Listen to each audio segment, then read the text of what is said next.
劳工团体真不满讲，最近这几档有真侪间伫桃园的比商对台湾的劳工是真无友善，劳资的争议是不断。今仔伊嘛去桃园市政府抗议呼吁市长张善政应该爱要求美商来台湾投资嘛爱保障台湾劳工的权益。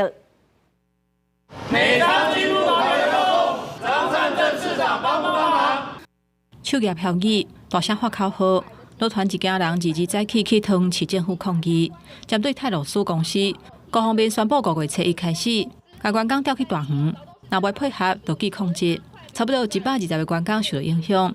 工会提出工时的补偿、交通车、甲犹太离职3大诉求，要求市长张善政出面斗3工，唔通由在美商企业欺负桃园的劳工。公司突然之间要调动到这么远，上下班时间1.5小时，严重影响他的家庭生活，那他必须被迫要做离职的动作。那我们希望公司能够给同仁优离的方案。距离公司表定的这个签厂的时间，其实已经不剩几天了。好，那员工过去的话就要被记旷职，那我们认为这个是有问题的。针对泰罗斯公司大园仓库，有放社工要咧施工。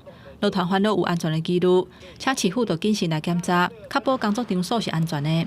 进前科无关厂2个人死亡公安的事件，希望莫阁发生。工会嘛提交侦证书给劳动局。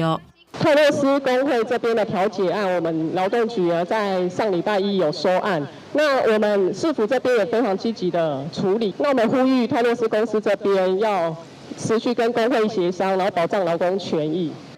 另外，针对有关劳工去美光公司求偿加做劳动事件发被告，法院虽然驳回公司对劳工求偿的请求，不过公司要是继续伫上诉这个案件，劳团呼吁桃园市权益基金应该提供予被告的劳工诉讼的补助，阻挡头家人用司法的程序来欺负劳工。